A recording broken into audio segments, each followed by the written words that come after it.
Hello everyone, मैं निशांत नैन आप सभी का स्वागत करता हूं इस एक नई वीडियो में। आज की वीडियो में हम डिस्कस करेंगे यूजीसी नेट पेपर वन के सिलेबस के बारे में। हम इस वीडियो में ये देखेंगे कि कौन सी ऐसी यूनिट्स है जो आपके लिए मोस्ट स्कोरिंग है। उसके बाद हम देखेंगे कौन सी ऐसी यूनिट्स है जो आपसे सबसे ज़्यादा मेहनत और एफर्ट डिमांड करेगी। आइए चलिए शुरू करते हैं। जैसा कि आप सभी को पता होगा, यूजीसी नेट पेपर वन के सिलेबस के अंतर्गत आपकी टोटल 10 यूनिट्स है, जिसमें से सबसे पहली जो यूनिट है वो है टीचिंग एप्टीट्यूड। इसके अंदर हम पढ़ते हैं methods of teaching, types of teachings, effective teaching,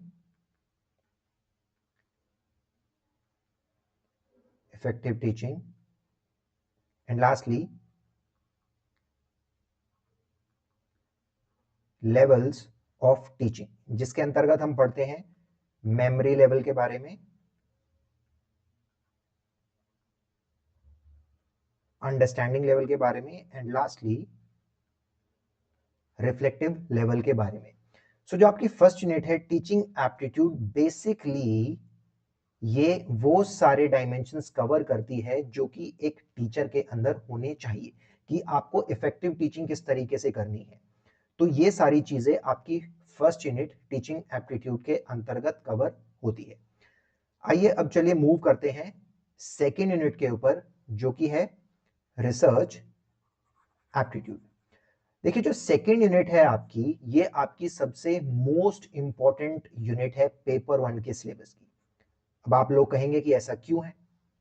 क्योंकि देखिए, जब आप यूजीसी नेट के पेपर को क्रैक करेंगे, यूजीसी नेट के पेपर को क्रैक करने के बाद आपके पास दो ऑप्शंस है।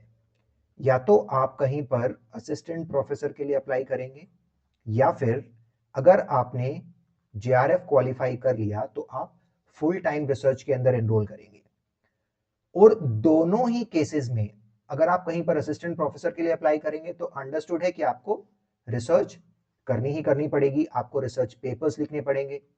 और अगर आप जेआरएफ क्वालिफाई करने के बाद फुल टाइम रिसर्च में एनरोल करेंगे तो वो तो अंडरस्टूड है ही कि आपको रिसर्च करनी ही करनी पड़ेगी। तो इसीलिए सेकेंड यूनिट आपके लिए मोस्ट इंपॉर्टेंट हो जाती है, जहां पर आपको रिसर्च की एक बहुत अच्छी एंड इन डेप्थ नॉलेज होनी चाहिए। सेकेंड यूनिट में हम कवर करेंगे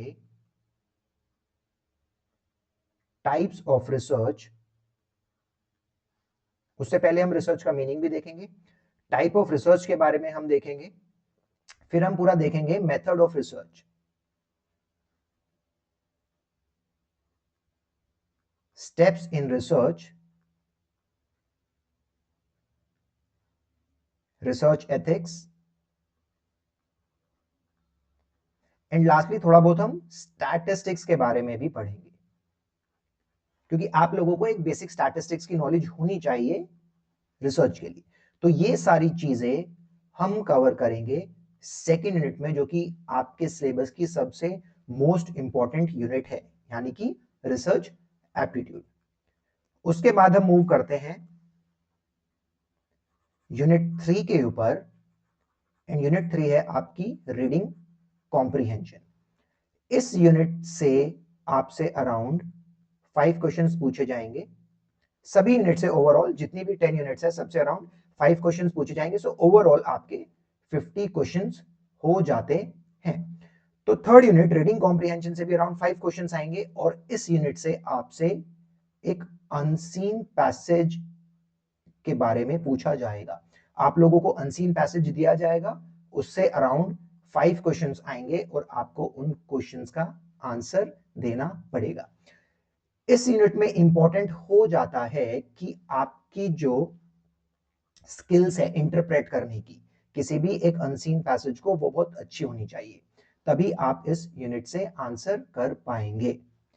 इसके बाद आती है फोर्थ यूनिट, जिसमें हम बात करते हैं कम्युनिकेशन की। इस यूनिट में हम देखेंगे टाइप्स ऑफ कम्युनिकेशन, इसमें आपका इनफॉर्मल, फॉर्मल कम्युनिकेशन ये सब आ जाता है। फिर हम देखेंगे स्टेप्स फॉर इफेक्टिव कम्युनिकेशन, कि किसी भी कम्युनिकेशन को इफेक्टिव किस तरीके से बनाया जा सकता है। उसके बाद हम देखेंगे barriers to communication, and lastly mass media के बारे में भी हम इस यूनिट में पढ़ेंगे। तो ये सारी चीजें आ जाती है यूनिट 4 के अंदर, जो कि है कम्युनिकेशन। अब मूव करते हैं यूनिट 5 के ऊपर। यूनिट 5 है आपका मैथमेटिकल रीजनिंग एंड एप्टीट्यूड। देखिए बच्चों, आपको घबराने की जरूरत नहीं है। ये 5th यूनिट एक ऐसी यूनिट है, अगर आपने 10th क्लास तक मैथ्स पढ़ी है तो आप बड़ी इजीली इस यूनिट से जो क्वेश्चन आएंगे उनका आप आंसर दे सकते हैं। अब देखिए, इस यूनिट से आपसे किस तरीके के क्वेश्चन पूछे जाएंगे। आपसे पूछा जा सकता है नंबर सीरीज के बारे में, लेटर सीरीज के बारे में, ब्लड रिलेशनशिप्स के बारे में, प्रॉफिट एंड लॉस के बारे में, इंटरेस्ट के बारे में, जिसमें आपका compound interest and simple interest cover हो जाता है, टाइम एंड डिस्टेंस के बारे में, रेशियोज एंड प्रपोर्शंस, इनके बारे में। इनके अलावा भी कुछ छोटी मोटी चीजें होती है जो कि यूनिट 5 के अंतर्गत आती है। तो यूनिट 5 में basically up to class 10th का जो मैथ्स है उसी से रिलेटेड क्वेश्चंस आते हैं, और ये रिलेटिवली बहुत ही इजी क्वेश्चंस होते हैं। अब आइए मूव करते हैं 6th यूनिट के ऊपर। 6th यूनिट है आपका logical reasoning. Logical reasoning unit के अंतर्गत आपसे क्वेश्चन पूछे जाएंगे असर्शन इन रीजनिंग से रिलेटेड क्वेश्चन,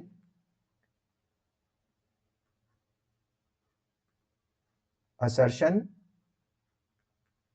रीजनिंग, इन्फ्रेंसेस के क्वेश्चन, वेन डायग्राम्स के क्वेश्चन आ सकते हैं, Venn diagram, and lastly Indian logic system, जिसमें हम पढ़ते हैं अनुमान, उपमान, प्रत्यक्ष एंड सो ऑन। सो ये सारी चीजें आपकी यूनिट 6 के अंतर्गत आएगी, जो कि है लॉजिकल रीजनिंग। उसके बाद है data interpretation, Fairlie easy unit. इसमें हम क्या पढ़ेंगे? इसमें हम पढ़ेंगे बेसिकली कि डेटा को किस तरीके से इंटरप्रेट करना है। फॉर एग्जाम्पल, इस यूनिट से जो क्वेश्चन आ सकते हैं वो किस तरीके के होंगे? आपको किसी एक ईयर का डेटा दे दिया जाएगा, फॉर एग्जाम्पल 1999, एंड देन 2009 का फॉर एग्जाम्पल एक डेटा आपको दे दिया गया। और डेटा किस चीज का दिया गया है? आपको जीडीपी का डेटा दिया गया है। जीडीपी 1999 में कुछ जीडीपी का डेटा था, एंड देन अगेन 2009 में आपको जीडीपी का कुछ डेटा दे दिया, और आपसे पूछा गया कि 1999 से 2009 में जीडीपी के अंदर कितना परसेंटेज इंक्रीज हुआ। आई होप आप समझ पा रहे हैं किस तरीके का क्वेश्चन आएगा कि 1999 में जीडीपी का कुछ डेटा आपको गिवन था, फिर 2009 का भी कुछ डेटा आपको गिवन है। आपसे क्वेश्चन पूछा जाएगा कि 1999 से 2009 में जीडीपी के अंदर कितना परसेंटेज इंक्रीज हुआ। तो इस तरीके के क्वेश्चन डेटा इंटरप्रिटेशन के अंदर आएंगे। अब मूव करते हैं 8th यूनिट के ऊपर। 8th यूनिट है आपका information and communication technology. 8th unit में आपसे पूछा जाएगा abbreviations related to computers, terminologies, basics of internet. इसमें आपसे पूछा जा सकता है father of internet, father of email, internet कब स्टार्ट हुआ, इस तरीके के क्वेश्चन। एंड लास्टली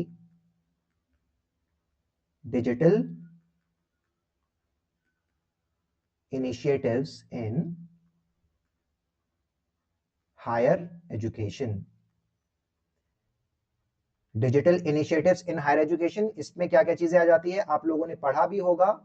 स्वयं प्रभा, शोध गंगा, ई पाठशाला, ये कुछ ऐसे डिजिटल इनिशिएटिव्स हैं जो कि हायर एजुकेशन के अंदर लिए गए हैं। इसके अलावा भी और बहुत सारे डिजिटल इनिशिएटिव्स हैं। तो एक ब्रॉड ओवरव्यू मैंने आप लोगों को दिया है कि information and communication technology particularly 8 unit के अंदर हम क्या पढ़ेंगे। उसके बाद आती है आपकी 9th यूनिट। 9th यूनिट है पीपल डेवलपमेंट एंड एनवायरमेंट। इसमें क्या पढ़ेंगे, इसमें हम development initiatives, development indexes, for example human development index, gender development index, millennial development goals, sustainable development goals, ये सारी चीजें हम डेवलपमेंट पार्ट के अंदर पढ़ेंगे। इन्वायरमेंट पार्ट में हम क्या पढ़ेंगे, हम पढ़ेंगे इन्वायरमेंटल लॉज के बारे में। Environmental laws, for example environmental protection act, wildlife protection act, forest protection act, Ganga action plan, कुछ इस तरीके के जो इन्वायरमेंटल लॉज एंड एक्ट्स है उनके बारे में हम पढ़ेंगे। उसके बाद हम पढ़ेंगे इन्वायरमेंटल डिग्रेडेशन के बारे में कि किस तरीके से इन्वायरमेंट का डिग्रेडेशन हो रहा है। And then lastly environment upliftment, कि किस तरीके से जो इन्वायरमेंट का डिग्रेडेशन हुआ है उसको किस तरीके से सुधारा जा सकता है। तो ये सारी चीजें हम पढ़ेंगे यूनिट 9 में। यूनिट 9 आपका people development and environment. And lastly आपकी 10th यूनिट है। 10th यूनिट आपकी higher education system. Higher education system में हम पढ़ेंगे history and evolution of higher education system, higher education से related, higher education related institution, कुछ ऐसे इंस्टीट्यूशन है जो कि हायर एजुकेशन को पूरे ऑल ओवर इंडिया मैनेज करते हैं। फॉर एग्जांपल यूजीसी, एआईसीटीई, नेक, इस तरीके के जो इंस्टीट्यूशंस हायर एजुकेशन को रेगुलेट करते हैं उनके बारे में भी हम पढ़ेंगे। एंड लास्टली हम पढ़ेंगे इसमें थोड़ा पॉलिटी का portion. Polity basically Indian polity, कुछ एक्ट्स, कुछ लॉज ऐसे हैं जो कि हायर एजुकेशन से रिलेटेड है। एंड मोर ओवर हम इसमें एजुकेशन पॉलिसी, बेसिकली हमारी जो नेशनल एजुकेशन पॉलिसी है उसके बारे में पढ़ेंगे। सबसे पहली national education policy 1968, then 1986 and then 2020। इन सभी एजुकेशन पॉलिसीज के बारे में भी हम यूनिट 10 के अंतर्गत पढ़ेंगे। तो अभी मैंने आपको एक ब्रीफ ओवरव्यू दिया कि पेपर 1 के अंतर्गत आने वाली जितनी भी यूनिट्स है उन यूनिट्स के जो भी सब पार्ट्स हैं हम उसमें क्या क्या पढ़ेंगे, वो सारी चीजें मैंने आप लोगों को बताई। अब आप लोगों के माइंड में एक क्वेश्चन आ रहा होगा कि मैंने पेपर 1 का सिलेबस में जितनी भी यूनिट्स है, कुछ यूनिट्स को मैंने येलो कलर से रिप्रेजेंट किया है, कुछ को रेड से एंड कुछ को ग्रीन से। तो मैंने ऐसा किया क्यों है? देखिए आप सभी को पता होगा रेड कलर क्या रिप्रेजेंट करता है, डेंजर, एंड ग्रीन कलर क्या रिप्रेजेंट करता है कि समथिंग विच इज इजी, कि जो आसान हो, और येलो कलर की जो चीज न्यूट्रल है, समवेयर इन बिटवीन।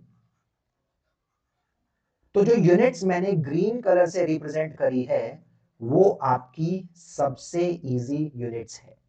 सबसे इजी यूनिट्स का मतलब ये वो यूनिट्स है जिसमें आप सबसे ज्यादा मार्क्स स्कोर कर सकते हैं। यूनिट 3 कॉम्प्रिहेंशन, बहुत इजी है। आपको बस करना क्या है, पैसेज को पढ़ना है, उसको अच्छे तरीके से इंटरप्रेट करना है और जो भी क्वेश्चंस पूछे गए हैं उनके आंसर देने हैं। अच्छी बात यह है कि रीडिंग कॉम्प्रिहेंशन में जो भी क्वेश्चंस पूछे गए हैं उनका आंसर आपकी आंखों के सामने है, बस आपको कॉम्प्रिहेंशन को इंटरप्रेट करना है। उसके बाद आता है communication, fairly easy unit. Then mathematical reasoning and aptitude, ये भी बहुत इजी है। मैंने जस्ट अभी आपको बताया था, अगर आपने 10th क्लास तक मैथ्स पढ़ा है तो आप इस यूनिट से आने वाले किसी भी क्वेश्चन को बड़ी आसानी से टैकल कर सकते हो। देन आता है डेटा इंटरप्रिटेशन, ये भी बहुत इजी है, बस आपको क्वेश्चन को ध्यान से पढ़ना है और आपको ये देखना है कि क्वेश्चन में पूछा क्या गया है, बस फिर आपको आंसर देना है या फिर जो भी डेटा उसमें निकालना पड़ेगा आपको कैलकुलेट करना पड़ेगा। तो थोड़ा कैलकुलेशन करना पड़ता है इस यूनिट में, that is 7th unit, data interpretation. उसके बाद आता है आईसीटी, ये भी बहुत इजी है। और मैं क्यों बोल रहा हूं ये इजी है, क्योंकि आईसीटी यूनिट का सिलेबस कंसाइज्ड है, कंसाइज्ड सिलेबस है, आपको उसी में से पढ़ना है। और जो चीजें पूछी जाएगी आपसे, एब्रिविएशंस पूछा जा सकता है, टर्मिनोलॉजीज, बेसिक्स ऑफ इंटरनेट, आप वो चीजें बड़े आराम से कर सकते हैं। तो ये आपकी 5 ऐसी यूनिट थी जो कि बहुत इजी है। तो देखिए मैंने यहां पर लिखा हुआ है, ग्रीन कलर रिप्रेजेंट कर रहा है इजी यूनिट्स को, 3, 4, 5, 7 and 8।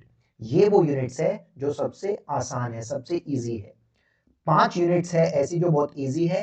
Overall 25 questions in 5 unit से आएंगे और उन 25 क्वेश्चंस में से आप बड़े आराम से 21 टू 22 क्वेश्चंस आप कर सकते हैं। अब आइए बात करते हैं नेक्स्ट येलो कलर की। जितनी भी यूनिट्स येलो कलर से मैंने रिप्रेजेंट की हुई है, सबसे पहले है teaching aptitude, then logical reasoning and then higher education system. Unit number 1,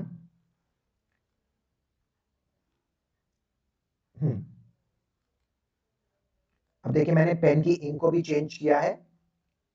unit 1 teaching aptitude yellow colour से मैंने रिप्रेजेंट करी है, logical reasoning unit 6 and unit 10 higher education system. ये ऐसे यूनिट्स है जिनको मैंने मीडियम लेवल के अंदर रखा है।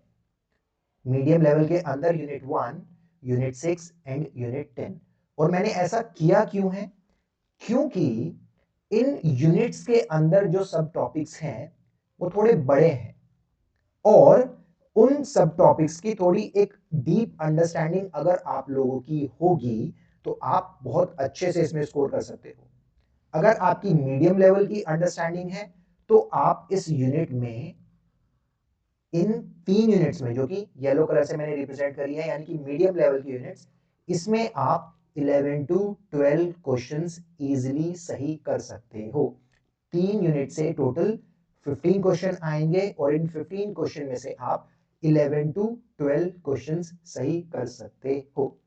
अब लास्टली बात आती है रेड कलर की, कि मैंने कुछ यूनिट्स है जिनको रेड कलर से रिप्रेजेंट किया है। उसमें है second unit which is research aptitude and 9th unit people development and environment. अब मैंने इन यूनिट्स को रेड कलर से क्यों रिप्रेजेंट किया है, क्योंकि ये मोस्ट डिफिकल्ट है। अगर मैं रिसर्च एप्टीट्यूड की बात करूं तो रिसर्च एप्टीट्यूड के अंतर्गत बहुत सारी चीजें आती हैं और ये एक फेयरली हार्ड यूनिट है जिसमें आपको क्या क्या चीजें पढ़नी पड़ेगी। आपको various types of research, question कुछ इस तरीके से आएगा कि उसमें पूछा जाएगा कि फॉर एग्जांपल अगर आप ये पर्टिकुलर रिसर्च कर रहे हो तो आप रिसर्च का कौन सा मेथड अडॉप्ट करोगे। ठीक है, तो उसके लिए आपकी टाइप्स ऑफ रिसर्च की अंडरस्टैंडिंग बहुत अच्छी होनी चाहिए। उसके बाद कुछ क्वेश्चन स्टैटिस्टिक्स से रिलेटेड आ जाते हैं जिसमें हम हाइपोथेसिस की टेस्टिंग की बात करते हैं, measures of central tendency, correlation, regression, इन सब की हम बात करते हैं। तो बहुत सारे बच्चे ऐसे हैं जो कि नॉन स्टैट्स बैकग्राउंड के हैं, या फिर ऐसे बच्चे हैं जिन्होंने कभी स्टैट्स पढ़ी ही नहीं, या फिर मैथ्स का भी बेसिक्स उन्होंने पढ़ा नहीं है, तो उनके लिए ये यूनिट थोड़ी हार्ड हो जाती है। बट डोंट यू वरी, आप लोगों को परेशान होने की जरूरत नहीं है, क्योंकि जब हम यूनिट 1 के सिलेबस को कवर करेंगे तो मैं आप लोगों को यूनिट 2 स्पेसिफिकली बहुत ही मेहनत के साथ और बहुत ही इन डेप्थ में ये यूनिट आप लोगों को पढ़ाने वाला हूं, जिससे कि अगर एग्जाम में इस यूनिट से जो भी क्वेश्चन आएगा आप लोग उसे बड़ी आसानी से उसको कर सकें। फिर बात आती है सेकंड हार्ड यूनिट की, जो कि है पीपल डेवलपमेंट एंड एनवायरनमेंट। इसको मैं हार्ड क्यों बोल रहा हूं? क्योंकि इस यूनिट के जो सब टॉपिक्स है वो बहुत ही ज्यादा है। पूरे सिलेबस को अगर आप देखेंगे, पेपर 1 के सिलेबस को, तो आप देखेंगे यूनिट 9 के अंतर्गत बहुत ही सारे सब पार्ट्स हैं। तो सिलेबस बहुत ज्यादा होने की वजह से यूनिट 9 आप लोगों के लिए टू एंड एक्सटेंड डिफिकल्ट हो सकती है, लेकिन फिर से आप लोगों को घबराने की जरूरत नहीं है, क्योंकि मैं आप लोगों के साथ हूं इस तैयारी में। तो यूनिट 9 भी आपके लिए मैं इजी कर दूंगा। तो आप देखेंगे यूनिट सेकेंड एंड 9 यानी कि research aptitude, people development and environment, इसको मैंने हार्ड कैटेगरी में रखा है। इन दो यूनिट से आपके 10 क्वेश्चंस आएंगे, जिसमें से ही जो चीज मैं आप लोगों को पढ़ाऊंगा अगर आपने मेहनत के साथ वो पढ़ी तो आप अराउंड 8 to 9 क्वेश्चंस भी सही कर सकते हैं। अगर आप उतनी मेहनत नहीं कर पाए तो इस यूनिट से आप अराउंड 6 to 7 क्वेश्चंस सही कर सकते हैं। तो इजी कैटेगरी में आपकी 3 यूनिट्स थी, उससे आप बड़े इजीली 21 to 22 क्वेश्चंस सही कर सकते हैं। मीडियम कैटेगरी में आप 11 to 12 क्वेश्चन सही कर सकते हैं, एंड लास्टली हार्ड कैटेगरी में आप अराउंड 6 to 7 क्वेश्चंस सही कर सकते हैं। अब देखिए, हो सकता है कुछ बच्चे ऐसे हो जिनके लिए मैथमेटिकल रीजनिंग एंड एप्टीट्यूड ये एक हार्ड यूनिट हो, और हो सकता है उनके लिए रिसर्च एप्टीट्यूड इजी हो। सो एक या दो यूनिट्स को हम ऐसे आगे पीछे कर सकते हैं कि कहीं पर कोई पर्टिकुलर यूनिट किसी बच्चे के लिए इजी है, लेकिन सेम यूनिट दूसरे बच्चे के लिए हार्ड हो सकती है। बट आप देखेंगे कि जिस तरीके से मैंने कैटेगराइज करा है, और आप मेरे दिए गए तरीके से अगर पढ़ेंगे, जिस तरीके से मैं आपका सिलेबस कवर कराऊंगा, तो आप पाएंगे कि बड़े इजीली आप मोर देन 40 क्वेश्चंस एकदम सही कर सकते हैं।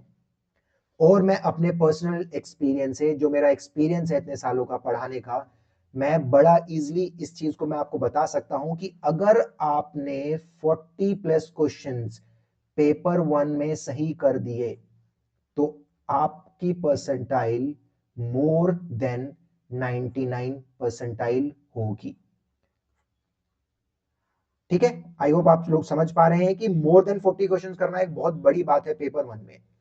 और पेपर 2 जो कि आपका कोर सब्जेक्ट का पेपर है, आप उसमें अपना टारगेट लेके चल सकते हैं 70 प्लस, और अगर आपकी सब्जेक्ट नॉलेज बहुत ही ज्यादा अच्छी है तो 75 प्लस। और अगर आप दोनों को ऐड करेंगे 40 एंड 70, जिसका टोटल आता है 110 क्वेश्चंस, और मार्क्स आते हैं 220 मार्क्स, तो आप बड़ा easily you will qualify your JRF in general category. I hope आप लोगों को ये पूरा ब्रीफ ओवरव्यू या फिर एक ब्रीफ इंट्रोडक्शन पेपर 1 के सिलेबस का समझ में आया, जहां पे हमने देखा कि कौन सी ऐसी यूनिट्स है जो कि आपके लिए फेयरली इजी होगी, मोस्ट स्कोरिंग यूनिट्स हैं आप लोगों के लिए, कौन सी ऐसी यूनिट्स है जो कि मीडियम कैटेगरी में है, एंड लास्टली कौन सी ऐसी यूनिट्स है जिसमें आपको एक थोड़ा सा एक्स्ट्रा एफर्ट, थोड़ी एक्स्ट्रा मेहनत देने की जरूरत है। ऑलराइट फ्रेंड्स, आज के सेशन के लिए केवल इतना ही। मिलते हैं नेक्स्ट सेशन में, जहां पर हम फर्स्ट यूनिट को पढ़ना स्टार्ट करेंगे, और फर्स्ट यूनिट है teaching aptitude. Thank you everyone.